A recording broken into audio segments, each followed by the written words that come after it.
పుణ్యాత్ములైన మానవులు కూడా ధర్మరాజు నిర్ణయించినట్లుగానే పుణ్యలోకాలకి వెళ్తారు. మళ్ళీ ఆయనే వీసా ఇచ్చేది, ఆయనే స్వర్గానికైనా నరకానికైనా వీసా ఇచ్చేది ఆయనే. అక్కడికి పంపిస్తారు ఆయన.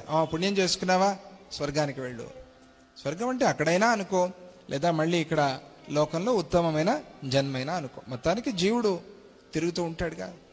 ఆ ప్రయాణం చేస్తూ ఉంటే ఆ పుణ్యజీవుడు వీళ్ళందరూ దేవతా మూర్తులందరూ కూడా వచ్చి గానాలు చేస్తూ ఉంటారట, నాట్యాలు చేస్తూ ఉంటారట. ఆహా, పుణ్యాత్ముడు వచ్చాడండి అని. వీడి ప్రయాణం అంతా బాగుంటుంది. మంచి మంచి విమానాలే వస్తాయట వీడిని తీసుకెళ్ళటానికి, పుణ్యాత్ముడు కదా. అట్లా వీడి ప్రయాణం జరుగుతూ ఉంటుంది. అలా ఆ పుణ్యాత్ములు ఆ విమానాల్లో కూర్చుని స్వర్గానికి మొదలైన లోకాలకి వెళ్తారు.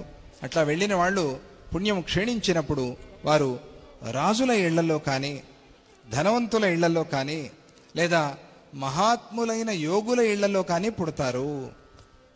పుణ్యం చేసుకున్న వాళ్ళు ధనవంతుల ఇళ్లలో కూడా పుడతారు. అది ఒక భగవంతుడు ఇచ్చిన వరం. అది పుణ్యం చేసుకున్నాడు కాబట్టి ధనం కోసం ఇబ్బంది పడకుండా ధనవంతుల ఇళ్లలో పుడతారు. పుట్టి ఏం చేస్తారు? మళ్ళీ పాపం చేస్తారా? పుణ్యం చేసుకుంటారు. ధనం ఉంది, ధనంతో ఎంతో పుణ్యం చేయొచ్చు. అట్లా చేసేవాళ్ళు కొంతమంది, లేదా ధనవంతుల ఇళ్లలో పుట్టి పాపాలు చేసుకునేవాళ్ళు పిల్లలు కొంతమంది. అలా ఇలా ఇద్దరు ఉన్నారు. అవకాశం ఇచ్చాడు భగవంతుడు. పుణ్యం చేశావు కాబట్టి మహాత్ముల ఇళ్లలో, యోగుల ఇళ్లలో, మంచి వంశాల్లో జన్మ వచ్చేలాగా, మంచి దత్తభక్తుల ఇళ్లలో పుట్టేట్టుగా భగవంతుడు ఆశీర్వదిస్తాడు. కోరతారుగా, దత్తభక్తుడే కావాలి మన భక్తులందరూ కూడా.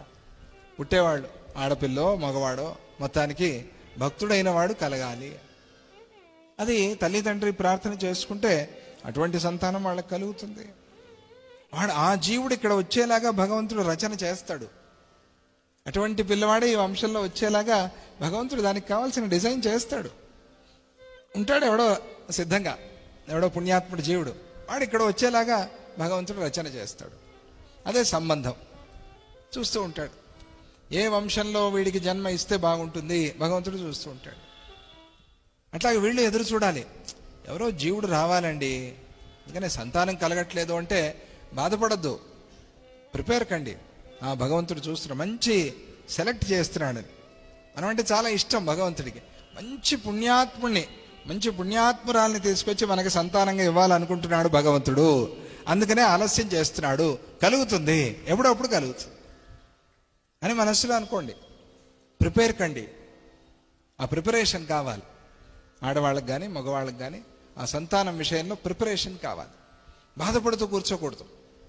సంతానం లేదు, మంచిగా హాయిగా జపం చేసుకోండి, మంత్రం చేయండి, ఇద్దరు ప్రేమగా అన్యోన్యంగా ఉండండి, భగవంతుడిని ప్రార్థన చేయండి. ఏడవద్దు. ఏడిస్తే ఏమవుతుందంటే హార్మోనల్ ఇంబ్యాలెన్స్ వస్తుంది.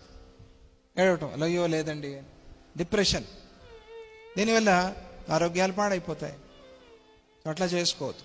అందుకోసం అట్లా పుణ్యాత్ములు సత్కులంలో పుట్టి సదాచారాలను పాటించే మానవులుగా, మంచి సమాజంలో మంచి మానవులుగా ఉంటారు. ఇంకా అనేక విధాలైన భోగాల్ని అనుభవించి క్రమంగా వారు ఊర్ధ్వగతుల్ని పొందుతారు. వారు సామాన్యమైన పుణ్యాల్ని కనుక చేసుకుంటే అవరోహణ క్రమ విధి ప్రకారంగా సమస్త భోగాల్ని అనుభవిస్తారు. వారు ఇంకా వాళ్ళకి భోగలాలసత్వం, కొంతమంది బాగా భోగాలు అనుభవిస్తూ ఉంటారు, వాళ్ళు ఇంకా వేరే ఏం పట్టించుకోరు. వాళ్ళకి దేవుడు, దైవము, మంత్రాలు ఇవన్నీ ఏమీ లేదు, భోగలాలసులుగా ఉండిపోతారు అంతే.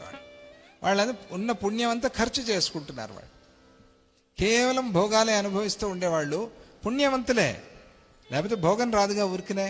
కానీ పుణ్యం అంతా ఖర్చు అయిపోతుంది, వెళ్ళిపోతుంది, మళ్ళీ రాదు. అక్కడ స్టాక్ లేదు. అక్కడ ఒకసారి ట్యాంక్ ఖాళీ అయిపోతే ఏం లేదు అక్కడ, ఇంకా తిప్పితే గాలే వస్తుంది పంపులో, పుణ్యం లేదు అక్కడ. అందుకనే ఆ పుణ్యాన్ని పెంచుకోవాలి. పుణ్యం పెంచుకోవడానికి మంచి పనులు చేయాలి, మంచి ఆలోచన చేయాలి. అటువంటి వాళ్ళు తరిస్తారు.